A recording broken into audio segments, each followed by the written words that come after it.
The Trumpet Daily with Stephen Flurry.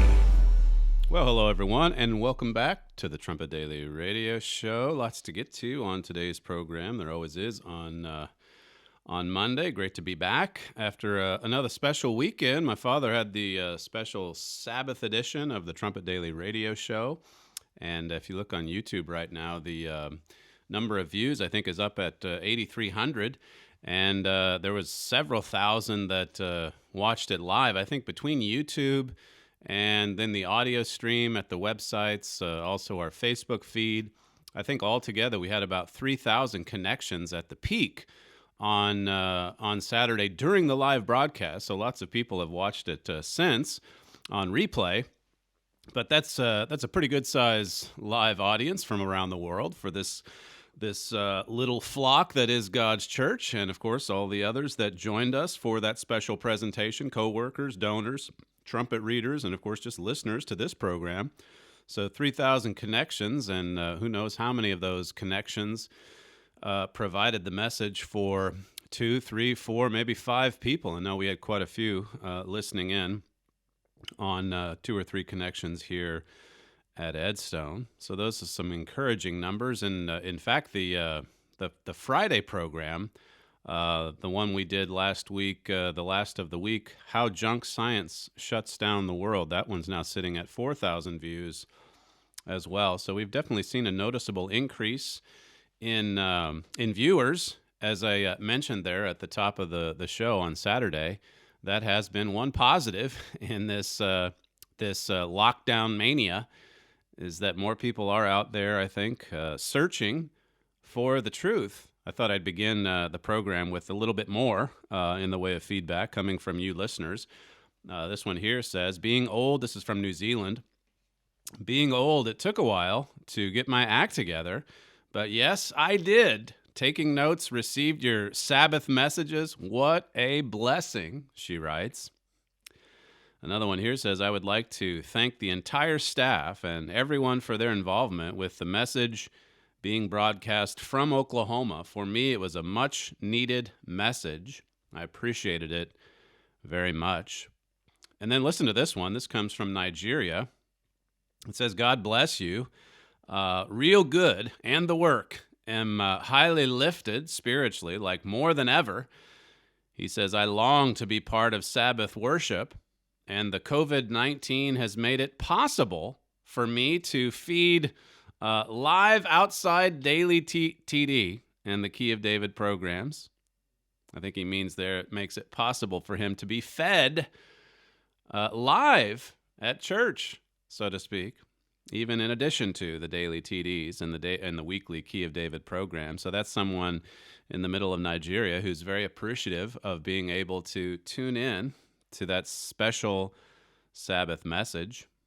Another one here says, thank you for the special message last Sabbath and the daily messages. What a wonderful gift to have Mr. Gerald Flurry do a special trumpet radio this Sabbath. It says, just like World War II, when the king spoke to the British nation, we are in a war and God had the king speak to his nation.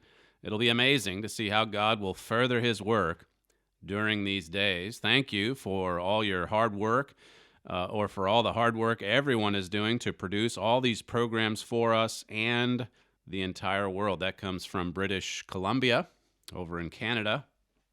And then this last one here, it says, I wanted to send an email to thank you and your father for the live message this morning. The update of the increased activity at thetrumpet.com, the Trumpet Brief, and other resources the work provides was really encouraging. It's so easy to have a negative mindset toward all that's happening with the coronavirus, to think about how it must be hindering the work, keeping us from the packs and moving forward with the building in Jerusalem. He says, but I think that's what Satan wants us to think. He wants us to be negative and discouraged. But when you remember that the God of Elijah is in the middle of it all, directing what is happening with those fiery chariots from Zechariah 6, it's much easier to see that there really are a lot of positives coming from this too. So that's something that we'll try to emphasize quite a bit more in the weeks ahead, depending upon how long this crisis persists. There are some positives to take away from that.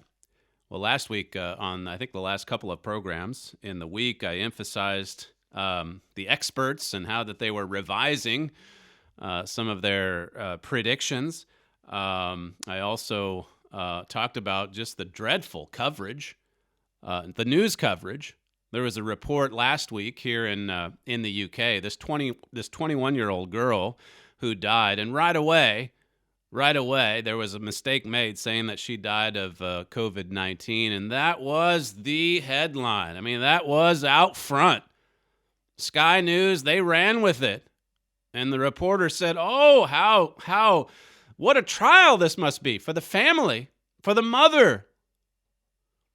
And then we come to find out, and of course, this wasn't publicized as much, but we find out later that this young lady didn't die from coronavirus at all. It was some other cause. But they're searching far and wide. In case you haven't noticed, they're searching far and wide to find a young person that dies of this disease. Because they know that the overwhelming majority are older and they have underlying health conditions.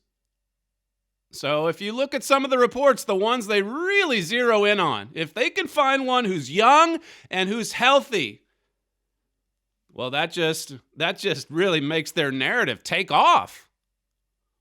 That this is like the Spanish flu of 1918. Everyone's in danger. If you get this virus, you will most likely die. That's really the takeaway that they want for you to get. Now, I don't want to say it's been that way across the board. There's some honest reporting. We'll play some clips because even some of the ones that were crying wolf at the very beginning, even they're beginning to change their tune as they see the mortality rate in decline. And they see that just like with influenza, the ones who are at danger here, the ones who are most vulnerable, are the older, elderly people or the ones with health problems to begin with. I mentioned that Ferguson imperial model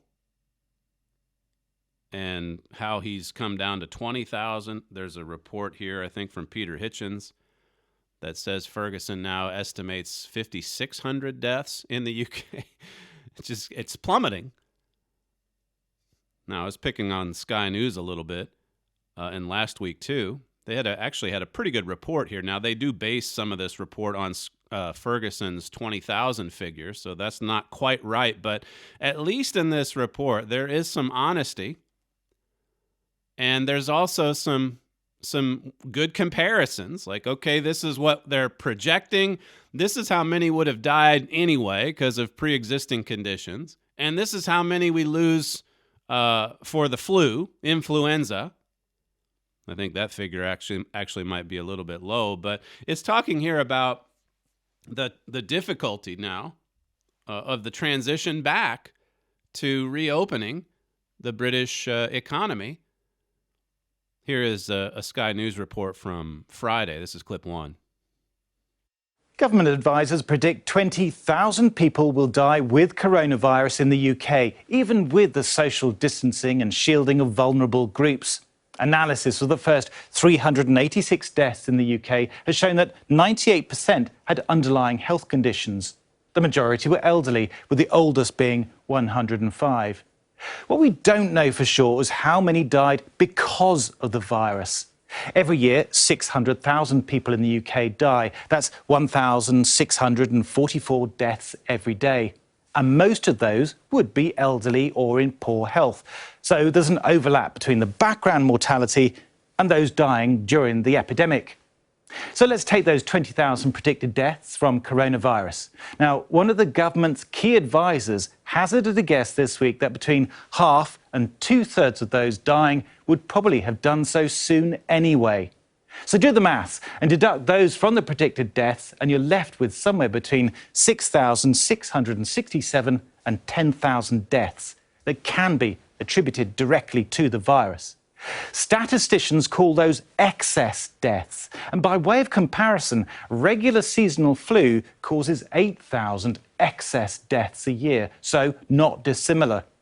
There's no doubt that social distancing will save many lives, but the economic shutdown also has a human cost. The financial crash of 2008 resulted in unemployment increasing to 212 million across the world. The resulting poverty and poor health caused an estimated 260,000 additional cancer deaths and 10,000 additional suicides. Now, every death is, of course, a tragedy, and right now we're staying at home to prevent the NHS from being catastrophically overwhelmed by the virus. But once we're over the peak and cases begin to fall, the government will have to balance the lives saved through social distancing with the lives lost by prolonging the economic pain. And just watching that again, I saw it last night, but in seeing it again, it is easy for me to take a position and to be quite critical of this irrational action or this deranged course that we're on, or as we covered last week, the erosion of freedom and liberty. I'll come to that in just a second, but you can just listening to that one report, you can see the challenges that world leaders are grappling with. There are no easy solutions. And here they're trying to balance. Okay, there's a human cost to the economic shutdown. So when do we transition back? Right now, the Prime Minister in the UK is sounding like all through April, perhaps May, if you can believe it. And you just saw the figures there. He mentioned it's comparable to the flu. And this has never, ever happened. It's never happened for influenza.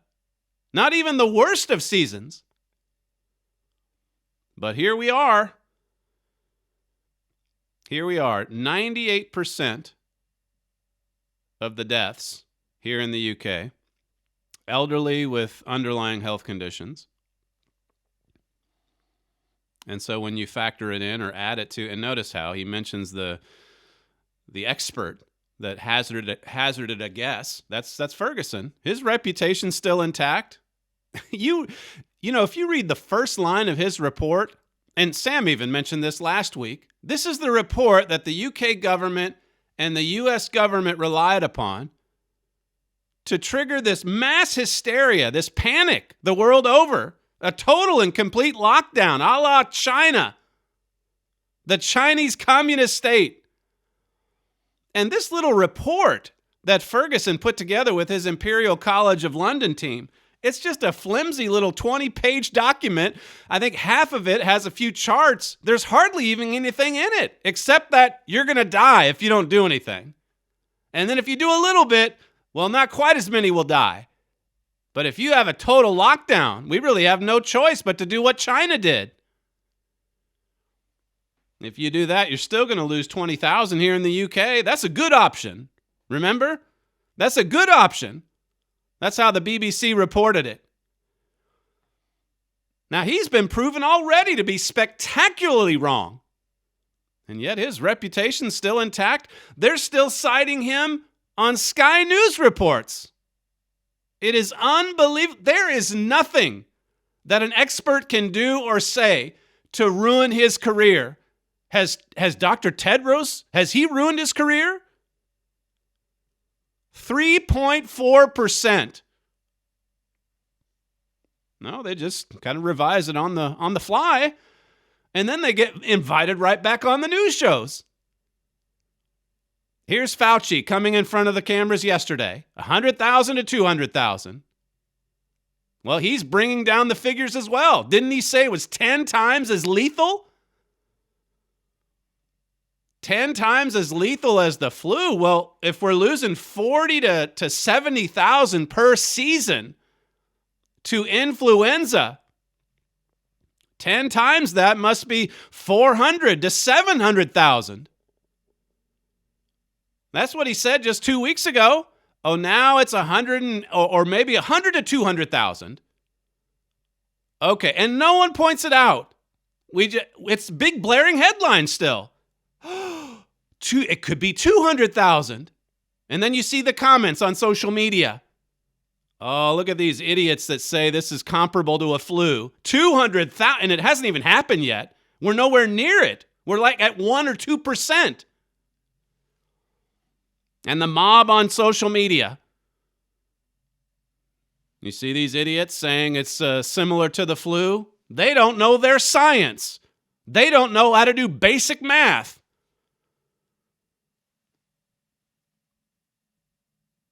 Well, Britain, besides the death rate plummeting, you've got just a few voices that are concerned now. A few more, perhaps thanks to Peter Hitchens, and a couple others that are very concerned about this power grab, about how a prime minister can basically use a news conference to impose these medieval-like restrictions, curfews, house arrest orders, just right in front of the television camera. Peter Hitchens, he wrote in his column yesterday that, well, he referred back to this Times piece by this former Supreme Court Justice, Lord Sumption.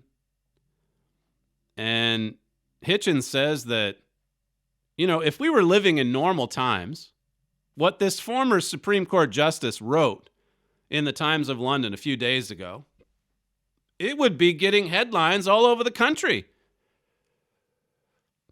As it happens, it was on page 54 of the Times last week. I think it was Wednesday or Thursday. I forget the day. Page 54. And what did this Supreme Court Justice have to say? Well, we're moving in the direction of a police state. But that's just, that's kind of ho-hum these days. He talked about the Prime Minister's announcement of the lockdown. That was just a week ago. And he refers to that press conference and say it wasn't even a press conference. He just got in front of the camera, spoke for 3 minutes, and then we were under lockdown. It was effective immediately, said Prime Minister Johnson. And there was no lawful backing. That announcement wasn't grounded in constitutional law. It hadn't even worked its way through Parliament yet. That came a few days later. And then, of course, once it gets there, it's just a rubber stamp. Just like the Congressional Act on Friday. Well, we got to move this $2 trillion bill through.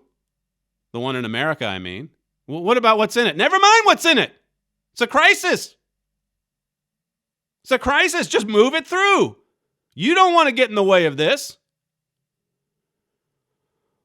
Well, that's the way it was with Parliament last week. This former Supreme Court Justice, he says, however, in this press conference, Boris Johnson purported to place most citizens under virtual house arrest through the terms of a press conference.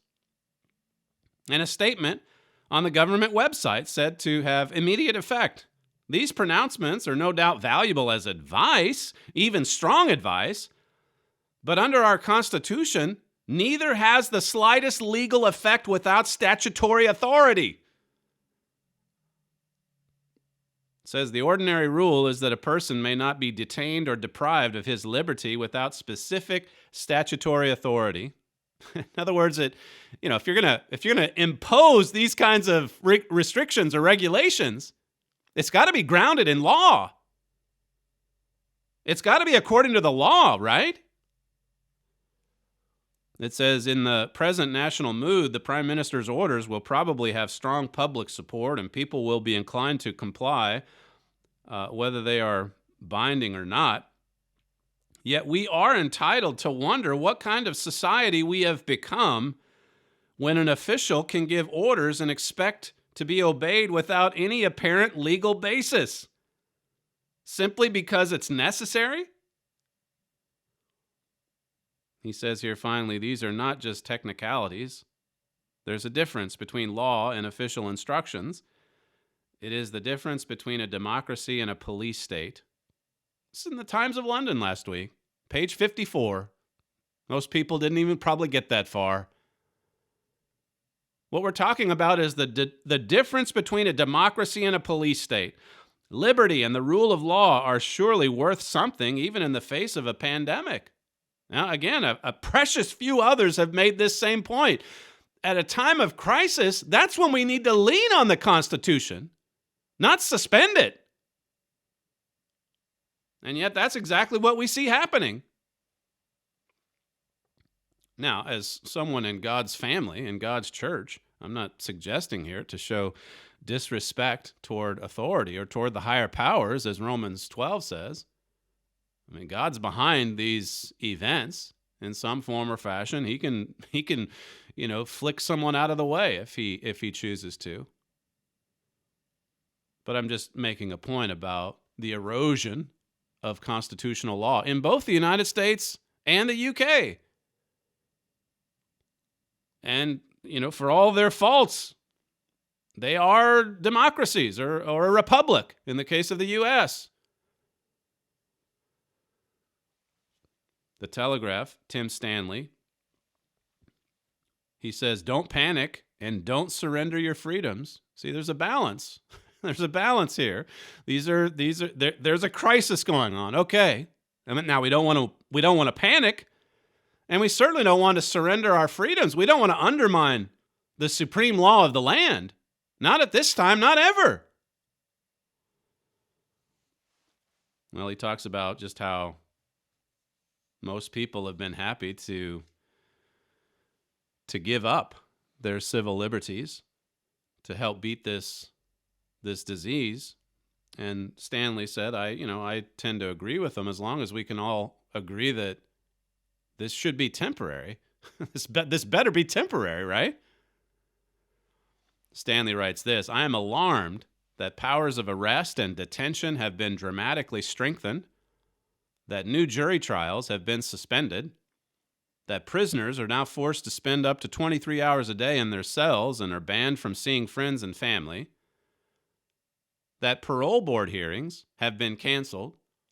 Maybe all this is necessary and justifiable, but we've got to question it, and we must stay on guard against Big Brother. How far we are willing to go to protect human rights is just as important a test of a nation's character as what we will do to protect human life. So we have all these extreme measures to protect human life. Governor Cuomo says if we can just save one, it's worth it. Well, how far are we willing to go to protect human rights? The rights of human beings in the UK, in the United States. The Telegraph had another article. I can't help but feel chilled by the police's zeal for enforcing lockdown. At Salisbury Review, it says, selling our birthright for COVID-19.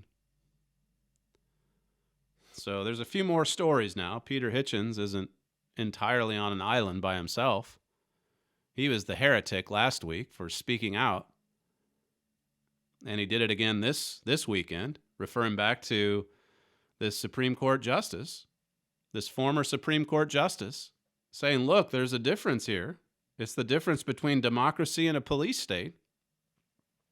Speaking of Hitchens at the Mail Online, notice what he says here. Perhaps we will emulate the French or Italian states which have returned to their despotic origins and reduced their populations to a sort of cowering serfdom, barely able to step into the street. So again, if you know a little bit about history and you see this happening, and it's one thing for it to happen in France or northern Italy or even Spain, but as Hitchens brings out, I mean, this really just flies in the face of the Magna Carta, habeas corpus, the Bill of Rights, the Constitution. He says here, I wonder whether there might be restrictions on what can be said and published. How far does this go? Where does it stop? And then listen to this. How many people, he's He's on board with what we're talking about here. 2 programs last week on Neil Ferguson, the Imperial College scholar. He says Professor Neil Ferguson was one of those largely responsible for the original panic. Where have you heard this? Except here. Sky News is still citing him as an expert. He's the one largely responsible for the original panic. Hitchens says, he or others from Imperial College have twice revised this terrifying prophecy, first to fewer than 20,000, and then on Friday to 5,700. It just keeps going down. And he keeps getting invited into the government and media. He says intensive care units will probably cope, and he conceded a point made by critics of the panic policy that 2/3 of people who die from coronavirus in the next 9 months would most likely have died this year from other causes. They were on their deathbed, in other words. Even the Sky News report brought that out, 98%. It says, if the government do decide to release us from mass arrest, they will say, as Professor Ferguson is doing, see, he's out there now taking credit. And he says the government's going to follow. The government's going to follow in his steps. It says that this is because their repressive economy-wrecking measures worked. So get ready for it. When we come through this, when the dust finally settles, when they see that the numbers are far lower than what they were predicting, they're going to say, see, the police state worked. This is how you get things done. Hey, maybe we should think of this for climate change or some other religion that they're obsessed with.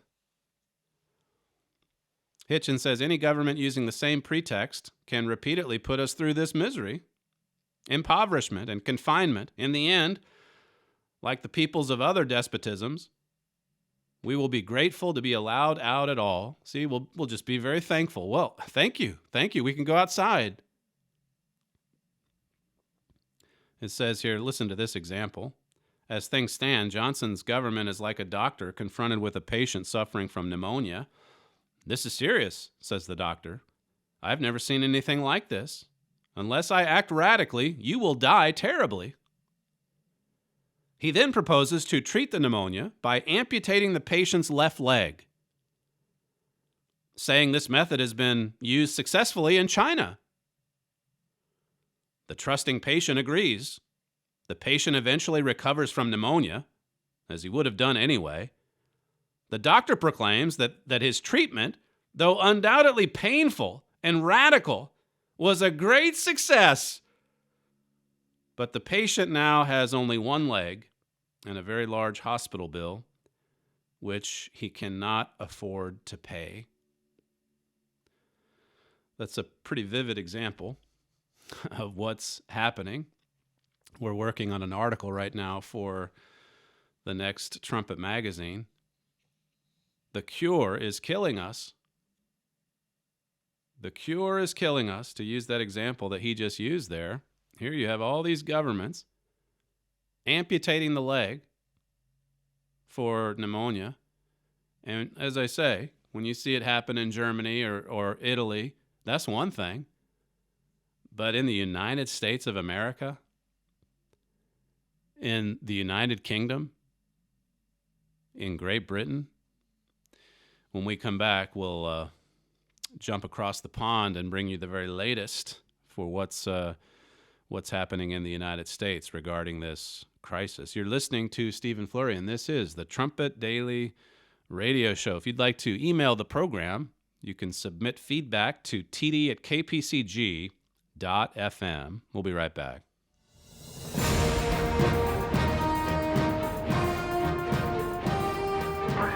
This is KPCG-FM, and this is the Trumpet Daily. Freedom is one of the most sought-after ideals in human history. Man's search for freedom has taken him into the fiercest of protests, struggles, revolutions, civil wars, and even world wars. Today, in the midst of free societies, many continue to fight for what they perceive as ever greater freedoms. And yet, many of these same people are actively fighting against law. Few people understand that this war against law actually undermines true freedom. To learn more, request Gerald Flurry's booklet, No Freedom Without Law. In this free booklet, you will see what the Bible says about the latter-day spirit of rebellion and lawlessness that is now so common in our nations today. Also request America Under Attack. In this booklet, you will learn more about the spirit behind this attack on law. You'll see where this is leading. Both booklets are offered freely at no cost or obligation to you. Request No Freedom Without Law and America Under Attack. Email your request to td@kpcg.fm or visit thetrumpet.com. From the Philadelphia Church of God campus in Edstone, England, this is the Trumpet Daily program with Stephen Flurry. Well, President Trump had indicated last week that he was hoping that perhaps he could dial it way back as early as April 12th, just a couple, 3 weeks away. And of course, the army of experts, they immediately rushed to advise him, don't you do it. Don't you dare do it. Look, we're living in a crisis. This is a pandemic. People are dying. And of course, people are dying. People are dying every day of coronavirus, of influenza, tuberculosis, lung infections.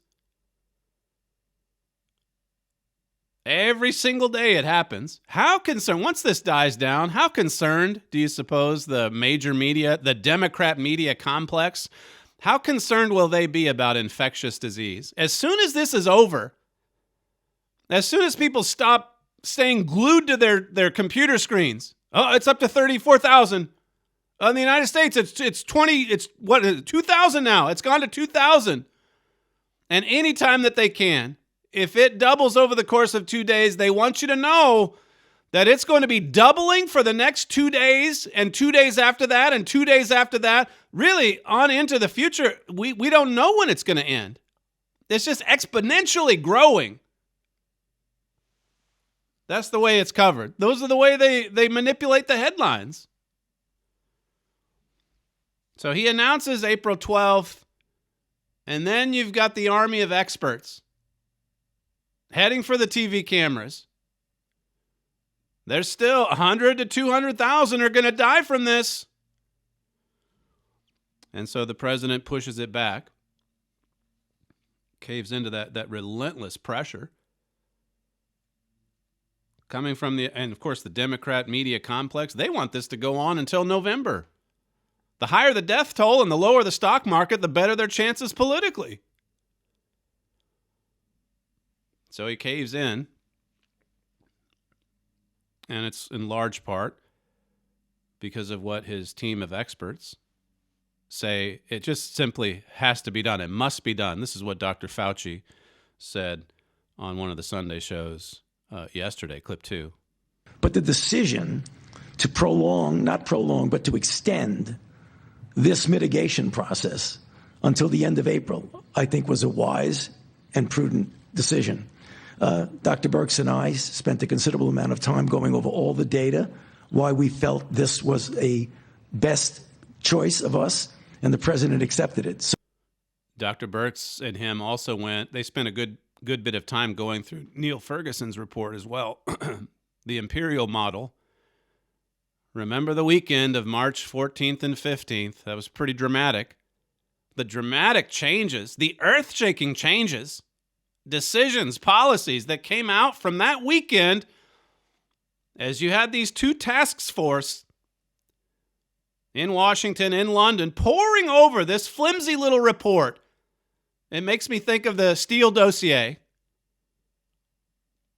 Just 10, 15, 20 pages full of all these outrageous claims.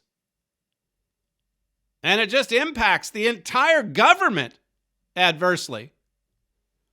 In the case of steel, of course, it triggered all of this unlawful and unconstitutional activity and behavior. Well, we've got to do it. It's a crisis. After all, we've got a president who may be compromised. So we need to spy on U.S. citizens.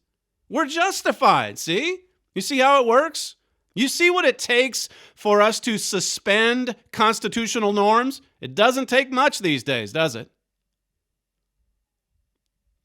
And you can just extrapolate this out on a little bit further and see how that it's unsustainable. We're finished.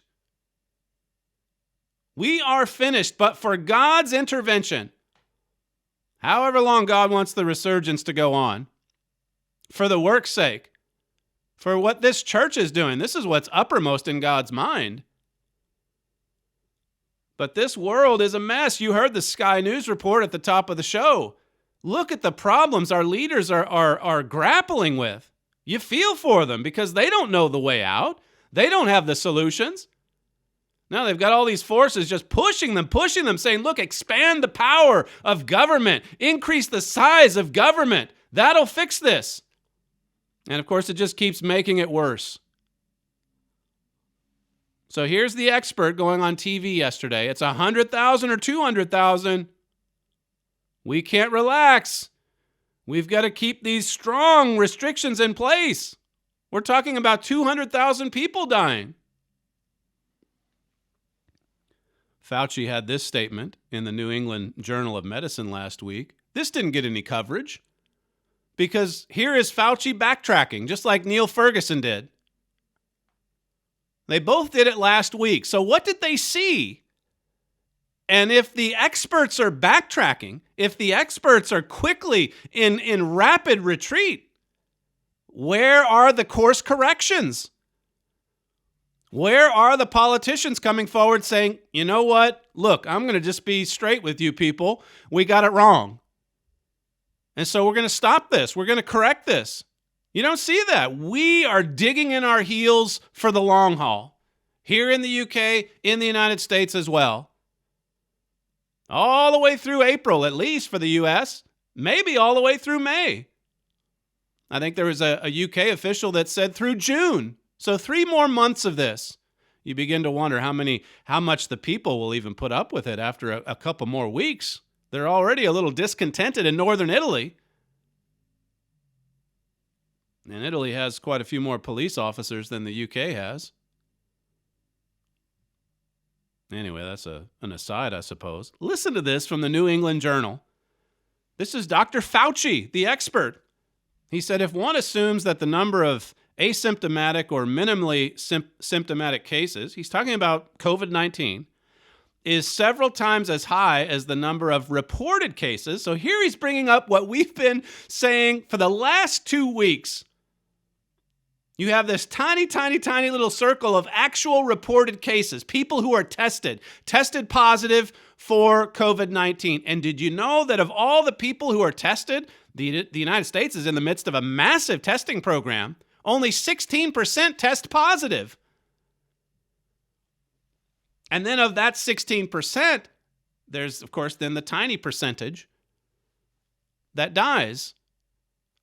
Dr. Tedros said 3.4%. Now, you compare that to influenza, and it's 0.1%.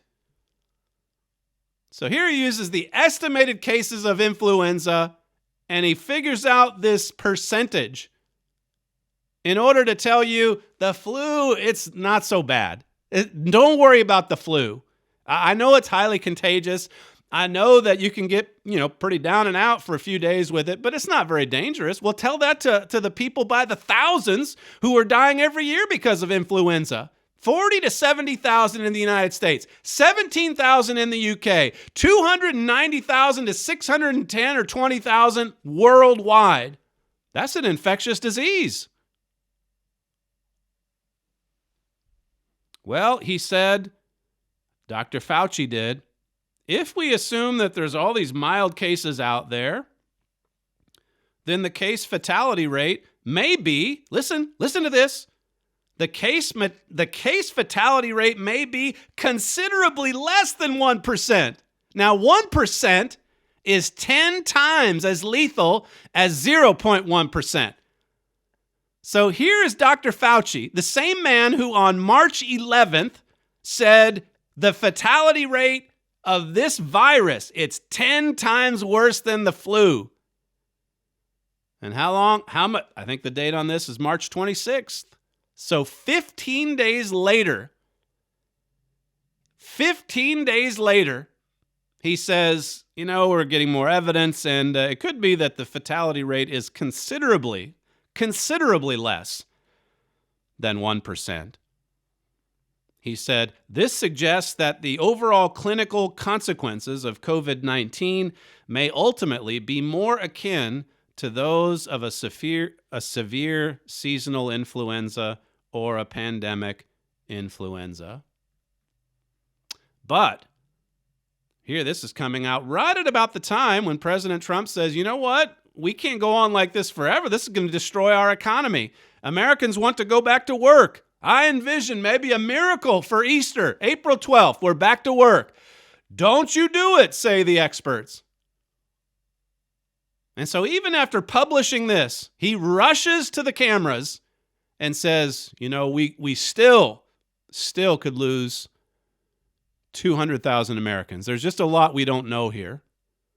These people are constantly playing with the numbers. You can take these numbers and say whatever you want. That's the truth of it.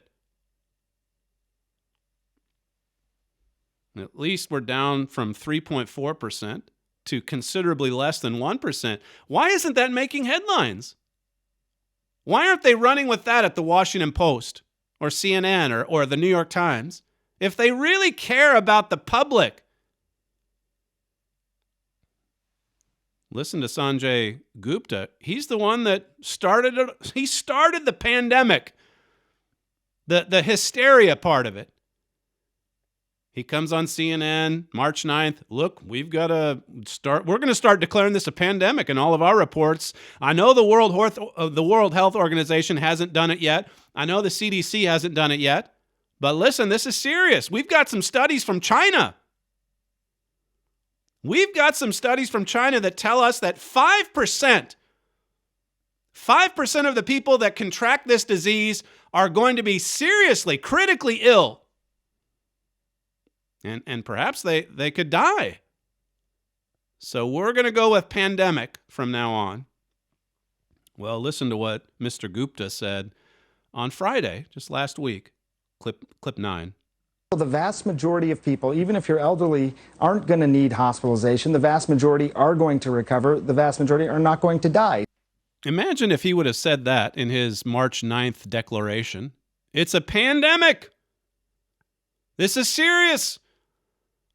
It's spreading around the globe, which it was.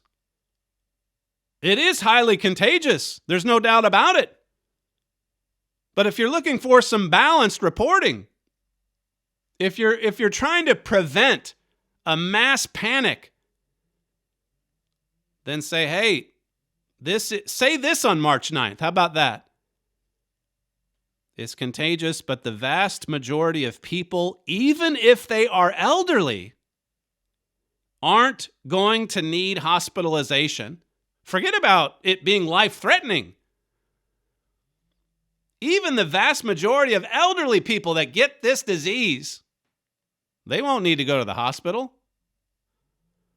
That's quite an astounding statement coming from Sanjay Gupta, of all people.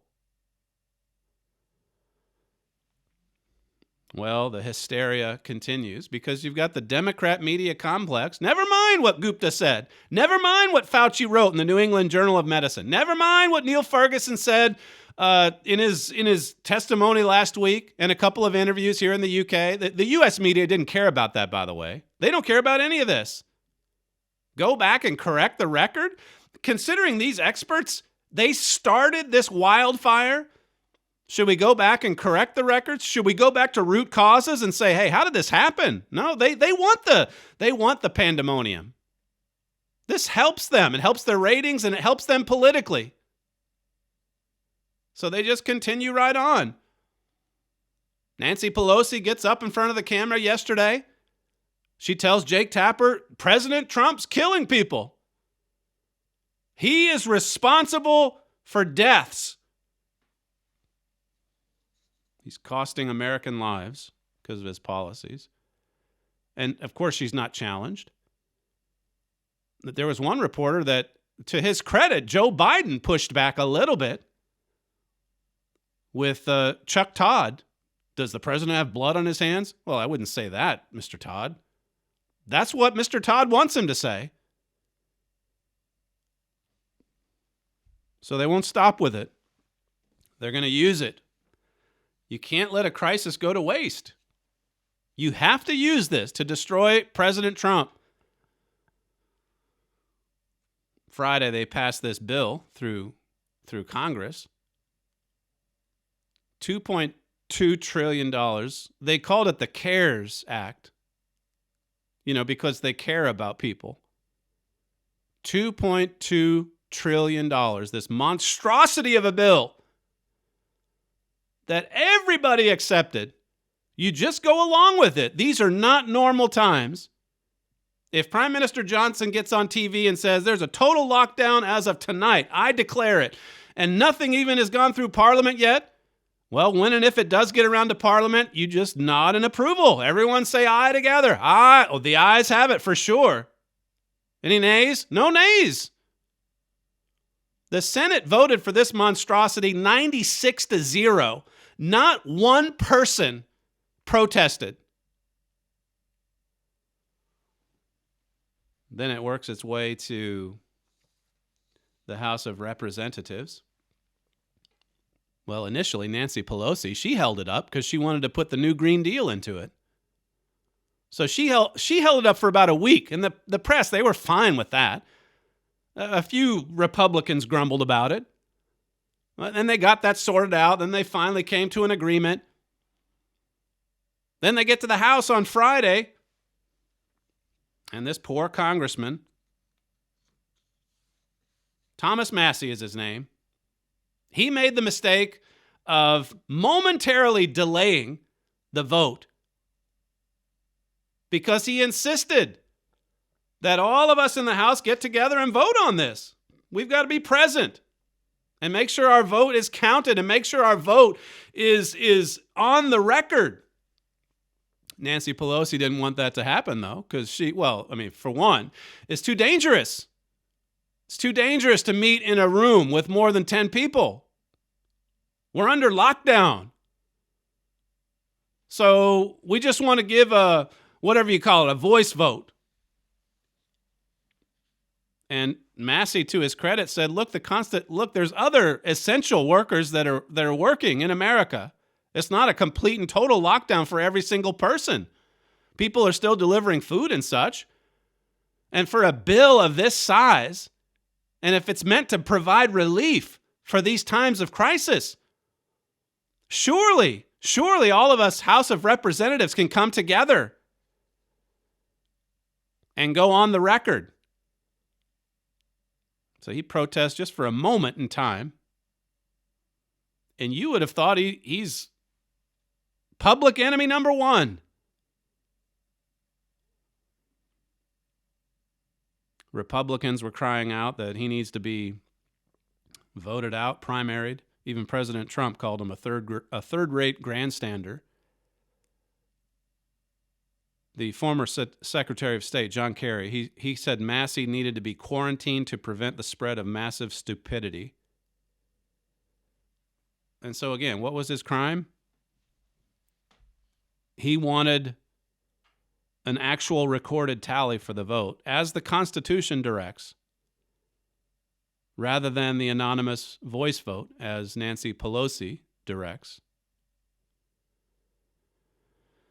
Well, Pelosi got enough people to come into the chamber to, I guess, vote him down or overrule this one congressman who protested. Only one. Nobody in the Senate did. But here was one. And he was figuratively shouted down. The mob didn't like it. Representative Peter King, he was upset, saying that if anyone contracted the illness because they had to step into the chamber, then Massey would have blood on his hands. He was all but saying Massey could be a murderer because he asked for Congress to do their job. But these are not normal times, as Peter Hitchens has said. This is the way it works. Remember, we're on a war footing, and so constitutional norms are suspended. Lockdowns are commonplace. Big Brother decides who's essential, who's not essential. And all of these obscene bailouts, they meet with zero resistance in Congress. You just go along. You nod and go along. No protest. So what about this bill? Well, here's Kimberly Strassel from Friday. It's called the CARES Act, $2.2 trillion. She says a rough calculation suggests the single biggest recipient of taxpayer dollars in this legislation, far in excess of $600 billion. So well over a third, probably, by the time you calculate everything, well over a third of the money in this monstrosity, the biggest bill, the biggest spending package in the history of humankind. It says the single biggest recipient of the taxpayer dollars is government itself. The government. Big government just got a whole lot bigger on Friday. It says this legislation may prove the biggest one-day expansion of government power ever. Did you hear this? It may be the biggest one-day expansion of government power ever. All they needed was the crisis. And listen, they haven't let it go to waste, have they? This was a massive expansion of power. Forget about just the debt. That's part of the problem too. Well, they mortgage our future away. They rob from our children. That's routine in Congress. But because of a contagion, a virus, a sickness, here they are hard at work trying to expand the power of government. Not unlike what's happening here in the UK. This is the United States and Britain. She says more concerning is the extent to which Democrats use the bill to tighten every fiber of the social safety net. Put aside the $260 billion for unemployment benefits, potentially necessary in light of record jobless claims. The bill throws $25 billion more at food stamps and child nutrition, $12 billion at housing, $3.5 billion to states for child care, $32 billion for education, $900 million at low-income heating assistance, $50 million at legal services for the poor, and so on. This is a massive expansion of the welfare state, seemingly with no regard to the actual length of this crisis. It's just indefinite.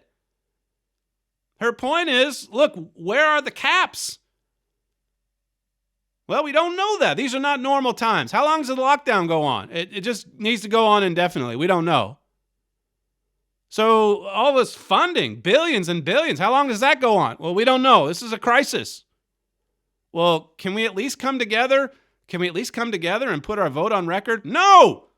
You sit back down. You don't protest any of this. This is crisis work we're doing. This is money for the people. This is the CARES Act. Is this sustainable? And where are we headed? How far will we fall after the resurgence? Look at what we're setting ourselves up for. You can't explain this. You can't explain any of this unless you understand one central pivotal truth that's outlined in the pages of your Bible. The fact that Satan is the god of this world and that he's deceived. He has deceived the whole world You see his imprint on everything. Trying to blot out Israel, division in government, division in the nation, a world in confusion and disorder, a world upside down. He's the father of all that, the father of lies, the father of murder and a murderous spirit. He's filled with hatred and rage in his heart.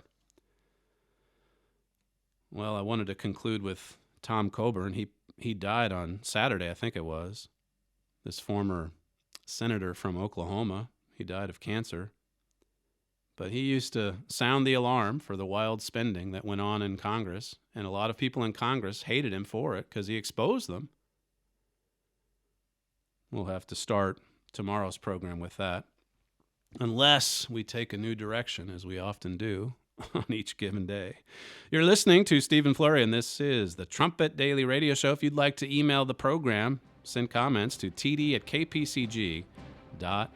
Thank you for joining us today, and we'll see you tomorrow.